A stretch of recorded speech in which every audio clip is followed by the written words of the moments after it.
যারা শুনছেন সবাইকে আসসালামু আলাইকুম এবং আদাব। আ সাধারণত আমি আমার এই চ্যানেলটাতে আপনাদের সাথে কিছু গান হয়তো শেয়ার করে থাকি।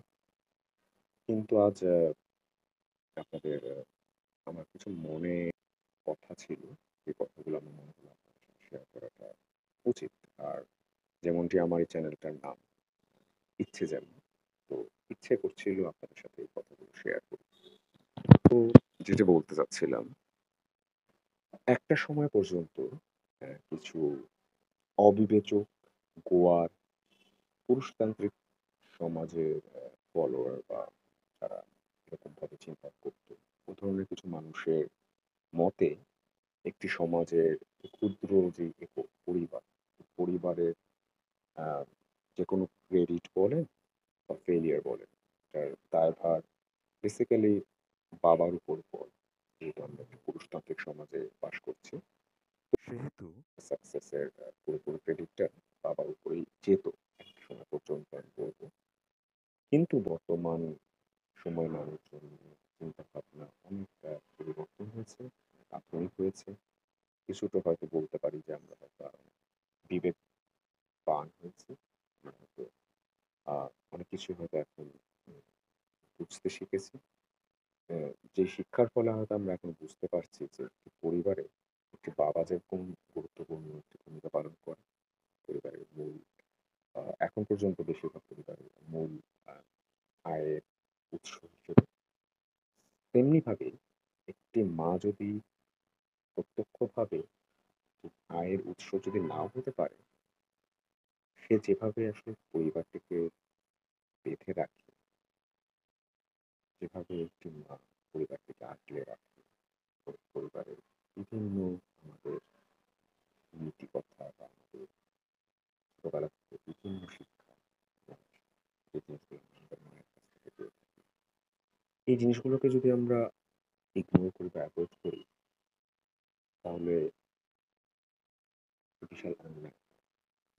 এই জিনিসটা আমরা এখন বুঝতে শিখেছি এবং এ কারণে আমরা বর্তমানে আ একটি বাবার যেই ক্রেডিট, এটার সাথে, সাথে আমরা আমাদের মাদেরকেও সমপরিমাণ না হলেও যে বিশেষ গুরুত্বপূর্ণ আ তাদেরও যে একটা ভূমিকা আছে, এই জিনিসটা আমরা বুঝতে শিখেছি। হয়তো আপনারা এখানে অনেকটাই অবাক হচ্ছেন যে আ হঠাৎ আমি পরিবার, বাবা-মা এসব ইস্যু নিয়ে কেন কথা বলছি। আ আরেকটু হয়তো কথাটা হয়তো একটু ধৈর্য ধরে শুনুন, তাহলে হয়তো বুঝতে পারবে যে কেন আমি আজকে এই কথাগুলো বলে শুরু করছি। আসলে কথাগুলো আমার অনেক বেশ কিছুদিন ধরে মাথার মধ্যে ঘুরছিল। তো মনে আসছিল, মনে এই প্রশ্নগুলো জাগছিল। তো এজন্য ভাবলাম আপনাদের সাথে শেয়ার। তো যদি বুঝেন বা একটু যদি বুঝে শোনেন, তাহলে হয়তো ঠিক মানে জিনিসটা রিয়ালাইজ করবেন যে কেন কথাগুলো এভাবে বলছি।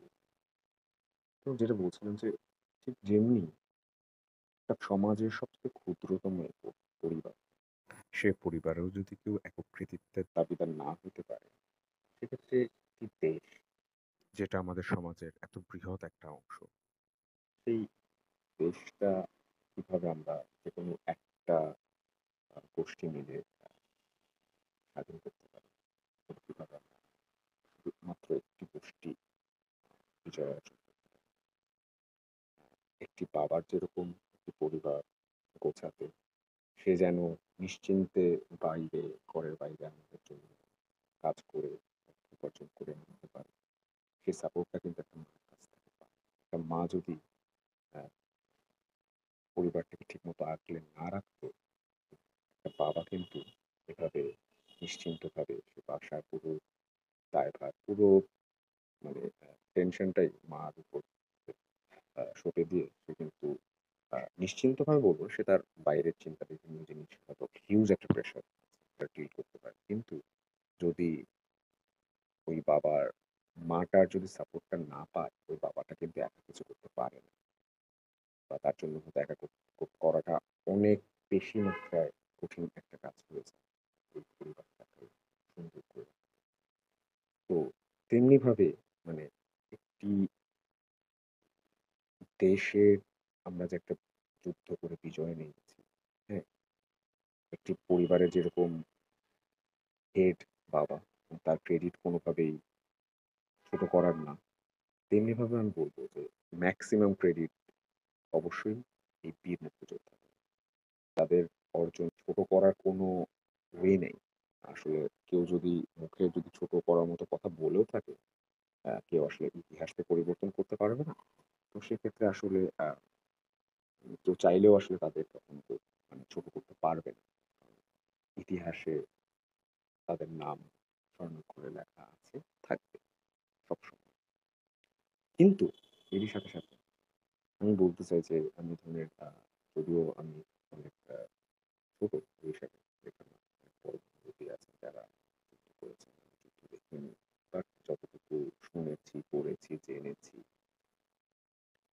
আমার জ্ঞান এটাই বলে যে এ ধরনের প্রচুর উদাহরণ আছে যেখানে হয়তো ২ ভাই একসাথে হয়তো ট্রেনিং এ যেতে চাচ্ছে।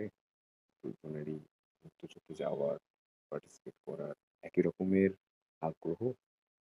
কিন্তু হয়তো দুজনের মাঝে একজনকে স্যাক্রিফাইস করতে হয়। তার মুক্তিযুদ্ধে যোগদান করাটা থেকে হয়তো তার বাবা-মার কারণে হোক কিংবা অনেক ক্ষেত্রে এটাও শুনেছি যে এমনটাও না যে যারা আ ওপারে গিয়েছে ট্রেনিং নেওয়ার জন্য আ তাদের মাঝে 100% যে ট্রেনিং নিতে পেরেছে এমনটাও না। যেমনটা আমাদের এখানে বর্তমানে আর্মিতে যখন সিলেকশন হয়, আ হয়তো ওই সময় এতটা কঠিন বা এতটা কড়া সিলেকশন না হলেও কিছুটা সিলেকশন ঠিকই হতো এবং অনেকেই আছে যারা হয়তো আ প্রচন্ড ইচ্ছে থাকা সত্ত্বেও হয়তো মুক্তিযুদ্ধে প্রত্যক্ষভাবে হয়তো পার্টিসিপেট করতে পারেননি। হয়তো বিভিন্ন তার হয়তো কোনো শারীরিক যে কোনো অক্ষমতা বা দুর্বলতার কারণে হয়তো সে সিলেক্ট হয়নি। তাকে হয়তো মনটা খারাপ করে আবার দেশে ব্যাক করতে হয়েছে। হয়তো এই আ মাইলকে মাইল হেঁটে বর্ডার পার করে কষ্ট করে যেয়ে ২-৩ বন্ধু গিয়েছে। হয়তো এর মধ্যে ২ জন সিলেক্ট হয়েছে, ১ জন হয়তো সিলেক্ট হতে পারেনি। তাতে আবার সেই মনটা খারাপ করে একা, একা এই পুরোটা রাস্তা কাঁদতে, কাঁদতে সে বাসায় ব্যাক করে।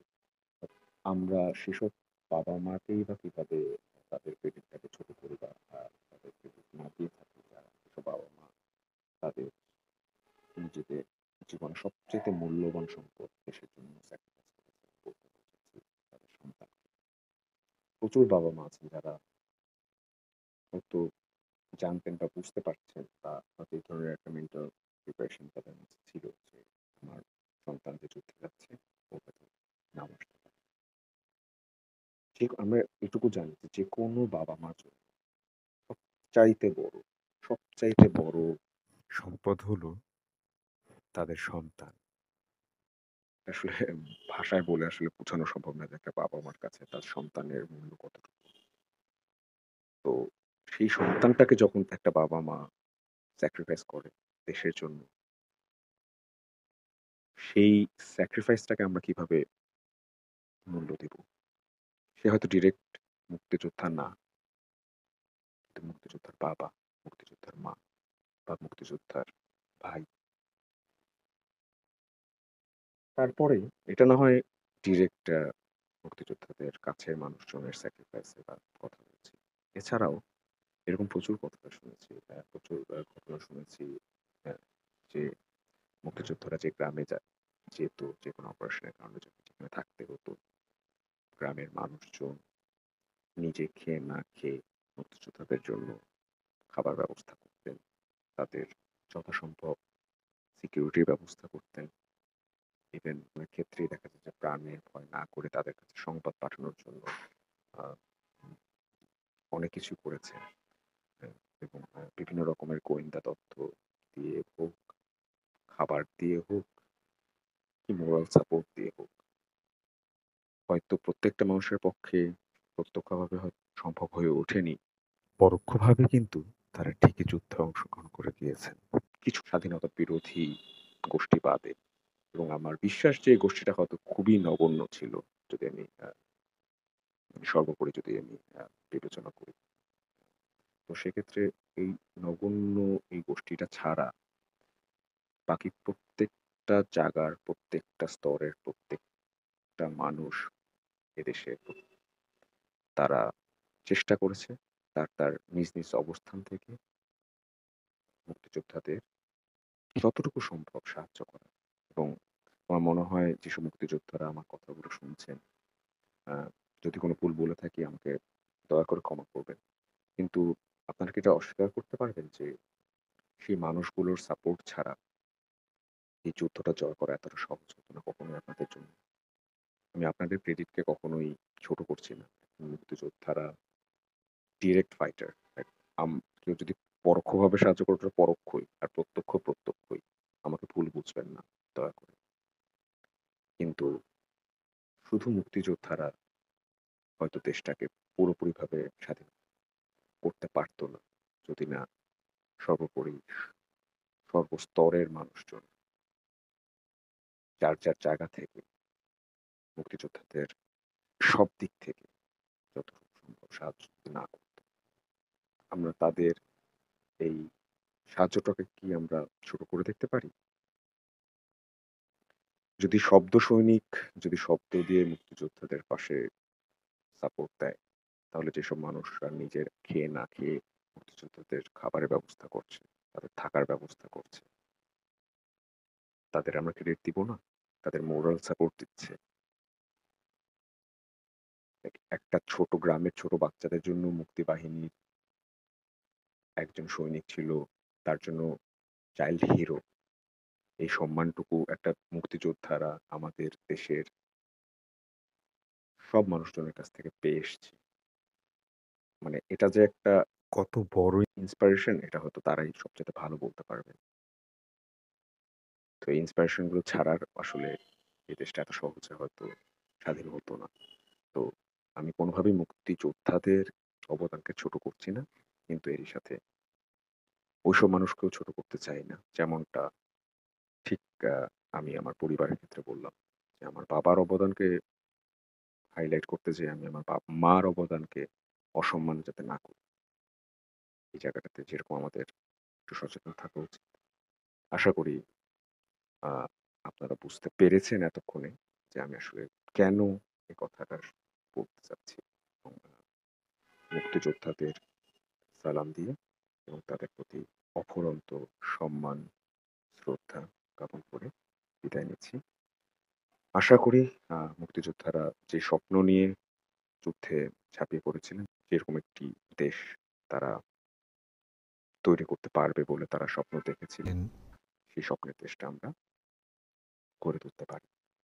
আমাদের পরবর্তী প্রজন্ম পারুক এবং সৃষ্টিকর্তার কাছে এই কামনা শুধু দেশের না, বিশ্বের বা সৃষ্টির সবার মঙ্গল কামনা করে বিদায় নিচ্ছি। যেকোনো ভুল ভ্রান্তি ক্ষমা সুন্দর দৃষ্টিতে দেখবেন। সচরাচর আমি এভাবে আসলে কথা বললে অভ্যস্ত না বা অনেক কথাই হয়তো একটু আটকে গিয়েছি। আ আশা করি আ আমার কথাগুলোকে ক্ষমা সুন্দর দৃষ্টিতে দেখবেন এবং টোটালি উইথআউট এনি প্রিপারেশন কথাগুলো আপনাদের মাঝে বলছি। আ আপনাদের যেকোনো অনুভূতি প্লিজ কমেন্টে জানাবেন। আমার যেকোনো জায়গার সাথে যদি আপনি আ দ্বিমত পোষণ করেন, দয়া করে প্লিজ আমার ভুলগুলো ধরিয়ে আমাকে বলবেন। আমি আমার সাধ্যমত বোঝার চেষ্টা করব। সবাই ভালো থাকবেন। আসসালামু আলাইকুম।